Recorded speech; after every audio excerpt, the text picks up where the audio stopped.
Hello and welcome everyone to Tadaima Virtual Pilgrimage. My name is Rob Buscher and I am the board chair of the Philadelphia Asian American Film Festival. And for the online film festival as part of Tadaima, PAF and myself have joined to curate a special selection of films related to the Japanese and Japanese American experience. This is the end of week one and we're happy to be engaging in this capacity with one of the filmmakers, director Linda Ohama, who directed Obāchan's Garden, incredible film documentary about her own grandmother and the Japanese-Canadian experience across 4 generations. This seemed like a really important film to start with during week one, and I'm excited that we're going to have an opportunity to delve into some of the themes behind the film with Linda. So welcome, Linda, and thank you very much for joining us today. Oh, thank you for having me. So the format of the Q&A is I've prepared some questions, and for those of you who are joining us in the YouTube live stream, I believe there's a live chat function on your end.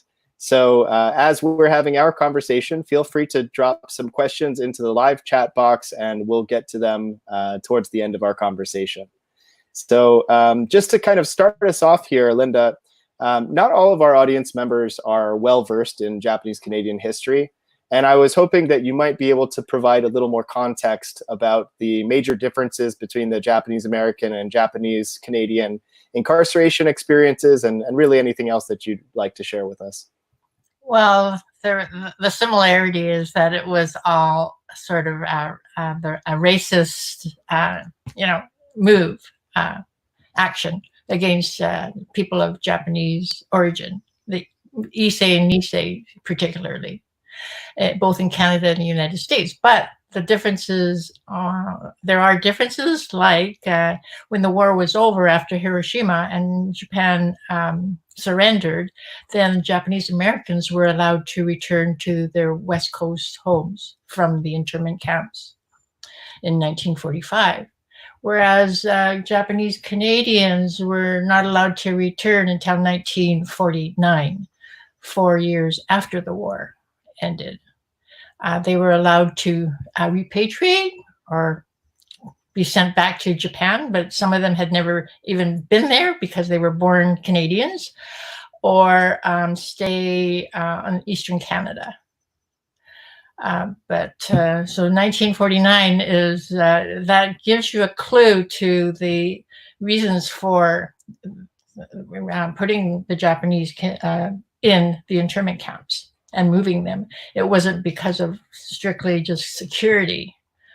It was also racially motivated. And in the camps during those years, in the US, Japanese Americans were provided their food and housing. It was horrible, but what they did receive was supplied by the American government. Whereas in Canada, food and improvement to shelter and any other needs, extra needs, were paid for by the Japanese Canadians from the sales that the government, Canadian government, sold off all the properties, and they say with that money, the Japanese Canadians paid for their own incarceration. So I think that that's a very big point. Japanese Americans, many of them got to return to the West Coast to their properties, whereas Japanese Canadians had nothing left. It was all sold. Yeah, I mean, it's pretty remarkable, I think, just in general, to think about that idea of an additional 4 years after the war has ended, that Japanese Canadians continue to suffer in incarceration camps. Exactly. Yeah.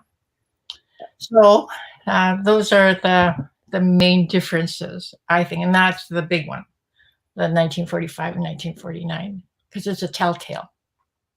Absolutely. And also, to your point, that the Japanese Canadians had to pay for their own supplies, the food and the housing out of the property that they lost. Right. In regards to the similarities, I think one of the things that we see in the Japanese Canadian experience is the resettlement and that idea of immigrating from Japan to the western parts of Canada, being forced into incarceration camps, and then having to go to a third location afterwards in Eastern Canada, or back to Japan in the case that they were repatriated.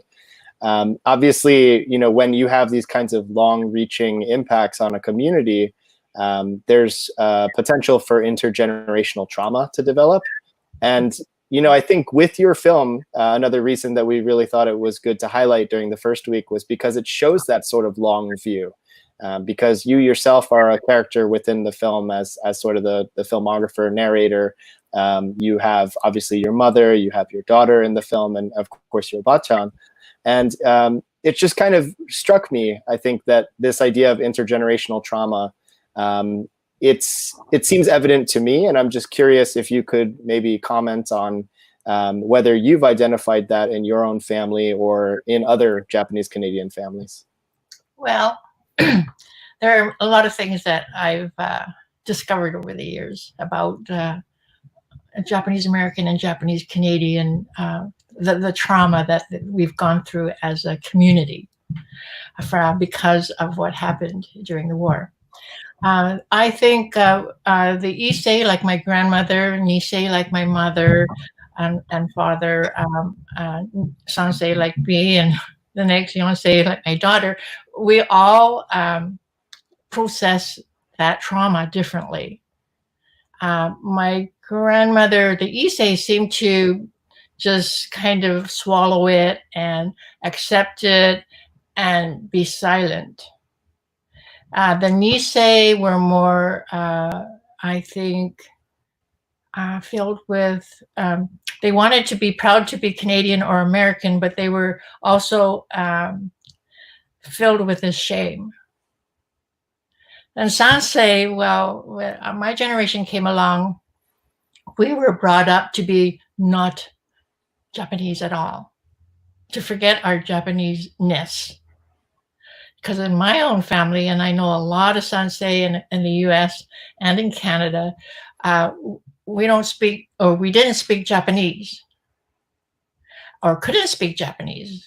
At home, my grandmother spoke Japanese and I could understand it, but I wasn't allowed to speak Japanese back because of the Issei and Nisei generation, because of their wartime trauma. We're trying to protect the next generation from ever having to face that if these things continue to happen or happened again. So they tried to make us not Japanese or white Canadian, English Canadian. So we were not really exposed to the many things from the Japanese culture, like language and dress and religion, because this was not the norm, the normal Canadian, English Canadian person. And when I did speak a Japanese word when I was little, sometimes I was punished very badly, either spanked or sent to my room or missed a meal.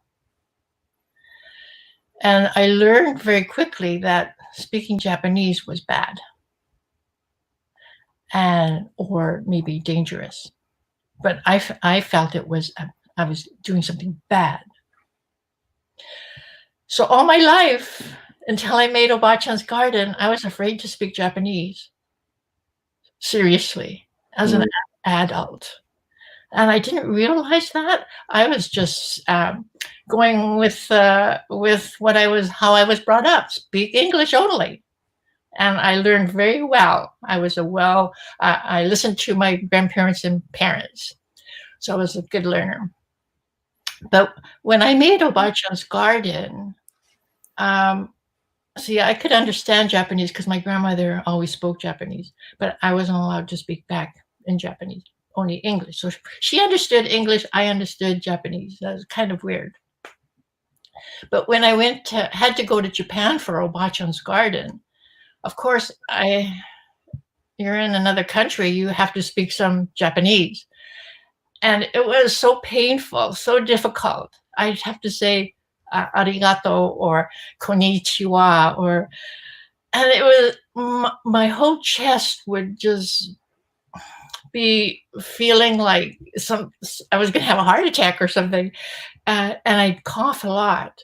I'd always be coughing because it hurt so much to get those words out of my body and out through my mouth for people to hear. So when I came back to Canada, I thought, this is ridiculous. I have to do something about it. So I went to night school a couple of times a week at the university here, Japanese language night school. And it was every class the same thing. I'd choke and I'd cough and I'd have this pain until about 2 months into the class. It was my turn to read in Japanese, and I could read. And I didn't cough, but I cried. I just cried because the teacher asked me, like, is there something wrong? And I said, oh, no, actually, there's something right. I'm free. I'm free to be me. All the parts of me. Because I don't belong either there or here. I belong somewhere. The Sansei belongs somewhere, and a lot of Yonsei and Gosei too are somewhere up in between. We're not really, we can't be defined as, the Canadians don't see me as 100% Canadian when they look at me. And in Japan, I'm a foreigner. So, I mean, but that's okay. But yeah. It's that challenge, I think, in general for most people of diaspora, and especially, I think, Asian Americans and Asian Canadians, this idea of not being wholly of the place that you inhabit, but then, you know, returning to the ancestral homeland. And of course, we're not of there either entirely. Right. But it's just hearing you talk a little bit about your language acquisition. It's kind of amazing, this sort of physical pain that you describe. Right. And it's also really striking that this film was kind of like giving yourself permission to open that up and to reclaim that aspect of your identity. Yeah. So it's really touching to kind of hear you describe that, especially because I think Sansei in general, as a generation, so many people, at least in the United States, is kind of like 50-50, where some people got to that point where they could allow themselves to re-embrace that, and of course others did not. But at least one thing that I think is a common thread is like giving yourself the permission to reclaim that identity. Right. I've noticed within the story of redress here in the United States that so many of the Sansei advocates were really the ones who kind of gave their parents, the Nisei, the permission to open up and to heal from the trauma of incarceration. I'm wondering if you might be able to talk a little bit about that role of Japanese Canadian Sansei in kind of helping their parents' generation open up, either related to the Japanese Canadian redress agreement or in general. Well, I think it took the Sansei. There would have been no, redress may have come, but maybe much later in maybe even the next generation. But it took the Sansei to voice and ears to listen and speak about the Japanese, Canadian, Japanese American experience that came before them, but were experienced by the Issei and Nisei, who were silent. I was brought up with not knowing about my history or your history. It was not even part of my any information in school or at home. They just it was like it never happened. Because that's another way of protecting the Sansei, to not grow up as a child with that anger or feeling that the injustice, maybe. This is what the Issei Nisei probably thought. when speaking to my mother, this is what she says. She thought she was doing the right thing. But once we read more and traveled more or met more people, we find out our history. So the Sansei was, I think, generation was were the ones that were angry and reacted and went back to the Nisei and Issei. In my own situation, it wasn't until I was in universities and I was initially studying law. So I studied a lot of political science and history. And I knew nothing about our history in university. It's just like mind-boggling if you think about it in today's terms. But I'm older, so that I decided to do my thesis on Japanese Canadians and the Canadian law. Just something I just picked out of the hat, thinking that maybe it was an interesting subject. But lo and behold, when I did my research, I found out about the internment. And I was shocked. And as I get further into my research, I find all these things. And I go back to my parents, the Nisei, and say, is this true? I mean, it didn't happen to you, did it? But it did. And I said, well, why? Is this why I ended up in the middle of the prairies? I was born on the prairies? And that's why you left university in Vancouver? Those are the reasons? Like, it never made sense to me. And then my dad explained. Well, I quit law because I thought there's another way that I can help change things and talk about our history, because I had lost my trust in the Canadian legal and political system at that time. I was young, so I rebelled. And probably on the road to be a filmmaker. Well, that's I always thought that, in all honesty, art and film have a greater potential to change the world in some cases than law, because if you're a lawyer, you can force someone to behave in a certain way, but when you're an artist, you can challenge someone to really change how they believe about something. So I think it is the Sansei that we kind of opened the door and the crack, and we were actually proud and ashamed and horrified, but we were held the hand of our Nisei and Issei to say it's okay. Like, we want to know, and we should know, and people should know. This is something that we should learn in school. This is something that that doesn't just affect Japanese Canadians or the Issei and Issei's past, but affects us today and my children and my grandchildren and people of other nationalities, because we are made up of, our countries are made up of so many different diverse cultures.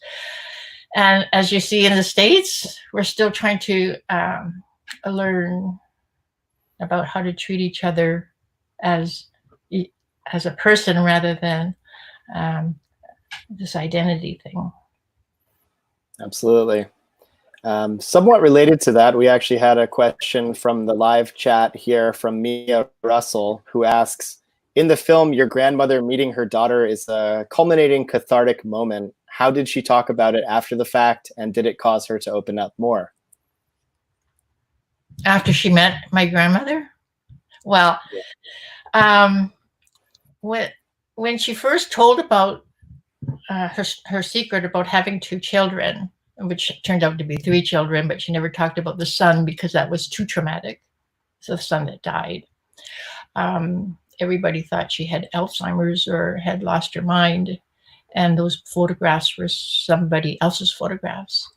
But thankfully, my grandmother and I grew up with my grandmother, and it was my job to help her And so halfway through the film, she comes up with that surprise.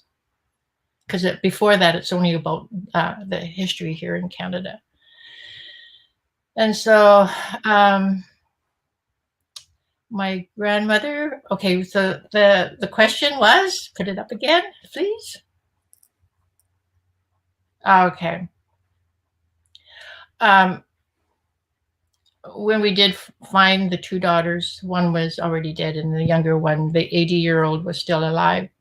And I was able to bring the 80-year-old back to Canada. But when my grandmother heard about it, well, you see in the film that she cried, but when they actually met in person, it was like, my grandmother was over 100 years old. It was like seeing a 100-year-old woman, pregnant woman, going through birth. That's what it felt like. And Chieko, her daughter, as she got closer to my grandmother, seemed like she turned into a baby, into her mother's arms. And I think it gave my grandmother peace of mind and closed a lot of questions for her, and eventually gave her permission to die peacefully. Because I have to tell you this. This person, Mia. When Obāchan's garden was finished, my grandmother wanted to go back to Japan to die. She asked me to do that for her last request. But at 104, it's very difficult to get a 104-year-old person on the plane. Not only the airline rules, but I got through that, but the family. I'm a granddaughter. I'm not a child. Like, I'm not her daughter or son. So I don't have very much power. Everybody thought that she wouldn't make it across the ocean on that long, big flight. So I said to my grandmother that I can't fulfill her wish, her last wish. So she asked me to take Obāchan's Garden, her film, which is her, she felt, to Japan on a tour and take her back that way. So my daughter and I, my daughter who's in the film, and I, we went on a 21-day, 17-city tour, film tour. And in Hiroshima City, in the theater, a woman rushed me in the lobby, and she said, "I'm your relative." I don't know who she is. And I'm late for the screening, so I'm rushing in because we've just come from the other city. And she grabs my hand and she puts something in my hand, and it's a ruby ring. And I say to her, "Oh, this is very generous, but it's too expensive. I can't accept it. I can accept flowers, but this does not belong. You shouldn't give these things away to a stranger." So I gave it back to her, and I walked it away, trying to get away from her. And she started louder voice saying, "But I'm your relative, I'm your relative." Okay, the people said, my host said, "You better stop and speak to her." So it turns out that this woman with the ruby ring was my grandmother's youngest sister's daughter. Okay? Yeah. So the sister's name is Toshiko. All right. So when my grandmother had a baby boy in Canada, she rushed back to Japan to kind of show off that she is not a defective woman. She can produce a healthy boy. So when she went back, she also bought gifts for her family, a little bit maybe more expensive than she should because they were very poor. But she bought a little red ruby ring for her baby sister. That was in 1928. Wow. And so she gave that ring to her baby sister, Toshiko. and Toshiko died and gave it to her daughter. Her daughter came to the theater to see Obāchan's garden and give me the ring, and she asked me to bring it back to my grandmother. I leave Japan and I fly to the nursing home in Calgary, and I arrive at 4 o'clock in the afternoon. My grandmother wants to know, like, what did people feed you, and how she wanted to know about her homecoming, going back to Japan. So I told her and showed her pictures, and then we were alone because everybody else left, and I stayed overnight beside her, and I showed her the ruby ring. I said, and I brought this back for you, and I thought maybe she won't recognize it, but she started to cry and said her sister's name. And that was maybe about 8:30 or 9 at night. And at 2 in the morning that same night, she died. Wow. What a beautiful way to not only honor her memory and the legacy of this incredible story by bringing her through the film back to Japan, but also what a touching way to say goodbye to your grandmother. Yeah, really it was. She was so happy. She knew she had proof that life was okay. I guess in her words, right, she talks about life coming full circle and the Buddhist ideal in the film. So what a beautiful way to honor that. And in the film, there was a pink silk scarf that women wear around their obi. And my grandmother gave that to me when I was a child. So that was with me as my good luck charm while making Obāchan's garden. And sometimes I would think, oh, I'm going to put it right into the scene, and it would be in the scene. And I carried it with me on that tour in Japan for my grandmother because it was my way of taking her with me. And when I came, before I left Japan, for some reason at the airport, I put it into a FedEx bag and sent it back to her hometown of Onomichi to somebody there to take care of. I don't know why. It just like hit me at the airport as I'm leaving Japan. Well, of course, she died a few days later. And I contacted the people in the hometown of her hometown of Onomichi, and they ran through the main Shotengai, like Market Street, and said, Asayo Murakami has died in Canada. Please say a prayer with this beautiful pink scarf. And then on her day of her funeral, the town opened up her, the priest opened up her family's ohaka, like stone where all the generations' ashes are. And they put that obi scarf in a beautiful little urn and placed it there. So in a way, her spirit she did go back to Japan when she died. Absolutely. I would also agree with that. And what a wonderful way for you to, without even knowing it, kind of give her that additional gift of being back in her hometown. Without even knowing it. So sometimes we just, sometimes life just sends us on this path or makes us do things, and we just have to trust our guts and go for it. Related to her hometown, Onomichi is part of Hiroshima, right? Or is in that same region. Yeah. And I'm kind of curious.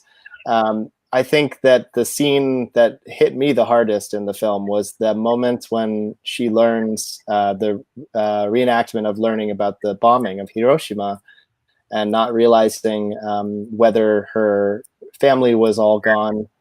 And it was very relatable because that same kind of moment played out in my own family as my Issei Hibachan and great-grandfather realized that Hiroshima had been bombed. And I'm just kind of curious, the impact of atomic bombings in general in the Japanese artistic psyche has been a pretty significant impact. And I think to an extent within Japanese American, Japanese Canadian communities as well, particularly who were impacted or have family that were. And I'm curious if you could talk a little bit about the impact of the bombing on your family or your own work. Well, I can't really speak about that for my family, but for myself, that it had a huge impact. In fact, I live in Onamichi in Hiroshima 6 months of the year now, since for the last 10 or 15 years, because something pulls me there. Something feels natural there for me, but I don't belong. I'm a foreigner, and my children are here, so I go back and forth. But I think have you ever visited the Hiroshima, the Peace Memorial? I mean, you can't be there and not still feel what happened, and all the lives that were lost and all the destruction. It actually sent me when Tohoku tsunami and earthquake happened in 2011, and then the Fukushima TEPCO nuclear plant started exploding. Actually sent me into Tohoku as a volunteer. I was in there for 2.5 years, close to Fukushima and in Fukushima, to do a volunteer work, but to help the people.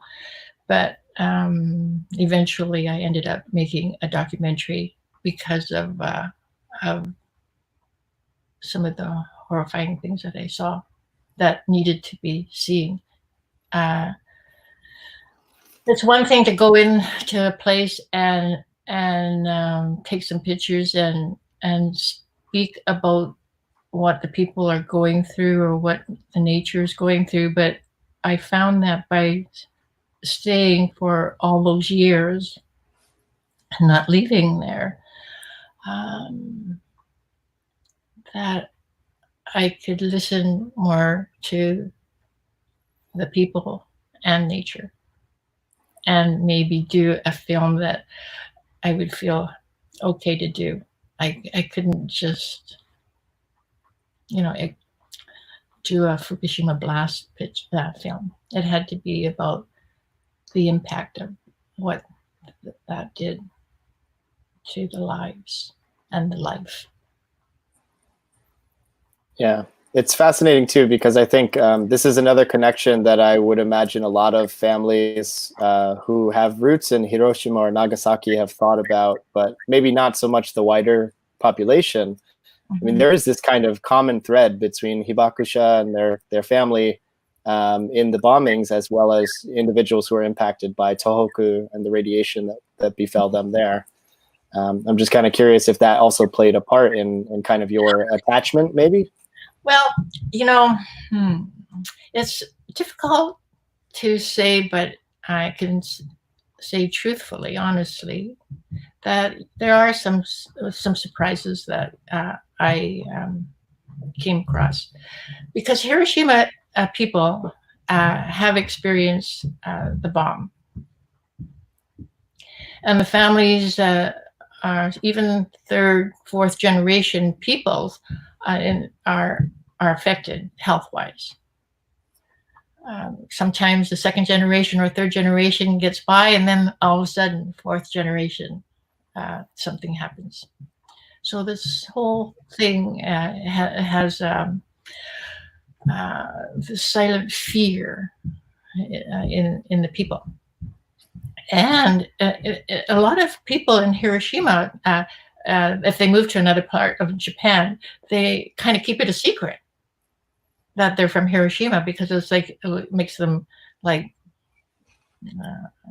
you wouldn't want to marry a Hiroshima person, maybe, or something like that. Well, when I was in Tohoku in Fukushima, and then I would go out to try to see if I can speak and make some money so I can carry on my work, I would go down to Hiroshima, and some of my very close friends would never invite me into their houses again. And it's like this COVID-19. Like, it's like even in today, there's these weird ideas that you can spread radiation to people. it's like a disease. And it's people are really ignorant, even in places like Hiroshima. That surprised me, but there's a lot of compassion as well on the other side. They took a lot of refugees from Fukushima into Hiroshima, and provided housing and places for them. But that's on one level, and on the other level, usually the women and the small children that got sent out into places like Hiroshima. And I know in Onamichi, in my small town, I would meet with some of the mothers from Fukushima, and they would meet twice a week or something together, like socialize, tea and stuff like that, because they were so lonely. Why were they lonely? Because they were being ostracized by the rest of the people, like the people that I live with, because nobody wanted to really associate with them because they were from Fukushima. There's a lot of discrimination against Hiroshima peoples before, especially in the first, second generation after the bomb. And there's a lot of discrimination even today for people from Fukushima. And it's really sad because they've gone through so much, but to lose also their self-worth and dignity is so terrible. I mean, look at the suicides of young children in elementary school, junior high, high school from Fukushima that have been sent outside into safer places to go to school, and they can't stand the bullying. Yeah. Human beings haven't learned enough compassion and empathy, because we live such convenient, I would say, kind of easy lives, and maybe we've never starved or been hurt really badly, like by something like war or radiation or something out of your control. So it makes us maybe complacent and take life for granted, but we shouldn't take life for granted. Nobody's life should be taken for granted. We are responsible for all of us. I'm responsible for, I mean, my community, your community. That we have to learn to treat each other better. Like, as a director, I can tell you that sometimes when I'm starting a film, especially my first film, I tell people that we're all equal. Like on film sets, the director is supposed to be someone that you listen to, you don't talk to, and you're scared of, or something like that, right? But I'm against all that. And it takes a long time for, say, even a film crew to accept that they can speak up, they can question something, they can have an idea. I mean, their idea could be better than my idea. Better to have 25, 30 ideas, and one of them might be brilliant, and 25, 30 hearts in a project, in a film, than just one ego. I mean, that's so silly. And see, people have difficulty, I guess, feeling equal or be treated equally. I mean, 100%, not just with a smile. Well, it's kind of remarkable because I think, you know, and I'm curious, maybe you could remark on this a little bit as well. The filmmaking process, I think, is something that lends itself to collaboration. But when there's hierarchy within a film crew, that's when it really starts to become that situation. And from the time that I've worked in Japanese film, the idea of like kantoku-sama, like the director, right, is at the very highest of the hierarchy. It's a lot different than, say, a director in an American production or a Canadian production, I would imagine. I'm curious if you might be able to comment on that if you've worked with Japanese crews in some of the documentary work you've done. Well, in Obāchan's Garden, which was my first work in Japan, my camera, my DOP was male. And so whenever we went to a location and had everything set up and we're going to start, the people would be looking at him, not me. Like, I'm female. And so that was sort of weird. And so I had to explain that that I like they have to respond to me because I'm the person who's giving them the questions and all this and that. But I found that weird, and also the respect that people show. But now it's different. It's improving. But for women, I think it was a lot harder before. It's hard sometimes now, but a lot better. Things have improved in that area. Not enough women filmmakers, though, directors. Yeah, that's certainly true also here in Hollywood, right? So I think it's a common theme. And in the university, sometimes I give lectures, guest lectures to film classes, but all their professors are male. Everybody that they learn from is male. Like, where are the women? And they're really kind of shocked that they have lots of questions about being a female director and like kind of in awe. And I think that is also changing. Maybe they're bringing in more female professors and things, but it's really off balance in Japan. In terms of the work that you've done more recently, and I think particularly the Fukushima film that you were mentioning, how can the audience here access that film? Is it widely available online? Well, I guess they can get in touch with me. I should put it online, but as you know, I'm not a technical person. And so I haven't put it on YouTube or anything, but I should, because it's an independent film. Nobody has the copyright except me. And more people should see it, I think. Yeah. And my latest piece has been a live play. And I probably maybe make it into take it into theater, maybe in Japan, because it's about my grandmother. Obāchan was a remarkable woman, and I loved her. I loved her cookies. I loved her violin playing. I loved her flowers. I loved her cheerfulness. I loved her playing with me. I loved her hugs. I just loved her. But my grandfather, I didn't like him. In fact, I could say I almost disliked him very much. He was like a cold person that always looked grumbly, never said anything nice except or don't, or something like one word that was telling me that I'm bad. Never played with me, never hugged me. So I didn't like him. And last year, a university research team sent me a file.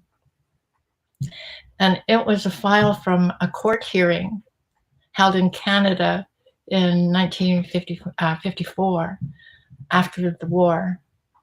And my grandfather went to court against the Canadian government to try to relocate some of his possessions. Because when he was evacuated, an intern from the West Coast, he was a fisherman and a boat builder. And a very Japanese, very proud of his work, very precise, and built beautiful handcrafted work, wood boats. So he went to court, and I have the court hearing word for word. And when I read it, I was shocked. He didn't want money. he didn't want property, his like real estate back. He was looking for his tools, his hammer, his saw, his putty, his nuts and bolts, right down to the size, 3/4 inch, 1 inch, caulking cotton. This is what he was looking for. He had a whole list. These were his tools to create with something with his hands. He was an artist. He was a craftsman. But I never knew that. He was just this lump on a log in the middle of the prairies that pulled some weeds in the potato patch and never smiled because he lost the court case. And so it broke him. He didn't get to make boats again. So he just gave up, I think. But his file came to me. And so I was able to do the play on the full court hearing and what led up to it and what happened afterwards. So I think I really respect him. And I'm really sorry I didn't know these things while I was a child when he was alive. I'm sorry. Well, one of the reasons why I went through the trouble of making my first play was because I had to do something difficult that was a challenge for me in saying, excuse me, to apologize for being such a bad granddaughter that didn't appreciate the man that he was. So I got through it and I did it. And now I feel that some sense of my grandfather's okay with it because somebody understands. Well, that's wonderful that you're able to also address that side of your family. I think it's interesting because so many of our Issei great-grandmothers or grandmothers, they're the ones who lived the longest, right? And unfortunately, the men in the families didn't get to see as much. And certainly in our case, at least, my great-grandfather died before the redress happened. You have to wonder about all the Issei of all genders, but especially so many of the Issei men had died before that happened. Yeah. But at least you've been able to recover that family history, and it's just wonderful how you've been able to do that. Yeah. You can too. Everybody can. I think it's really important, not only for the history, for our personal history, but for our history, the one that we share, you and I and everyone, and also for ourselves, to bring some sense to who we are and what we can be and what we can contribute. I think we're very unique because of our Issei and Nisei, our history. So we have this unique trauma, I guess, that we carry that we can do something positive with. And one of the things that we can do is to tell the stories and give a voice to the Issei and Nisei that are left, if there are any Issei left, because it completes something for them too. But it's important to for our history, to keep our history. And only, the only excuse is that there is no excuse. Everybody should try. It's worth it.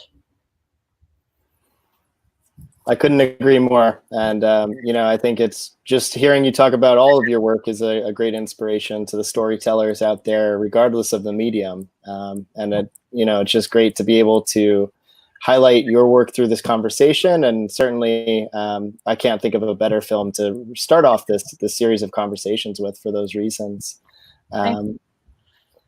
we're coming up close to our time, and I'm just curious if you wanted to share any kind of last thoughts. Any? I just think that well, anybody who thinks that they can't be a storyteller in their family or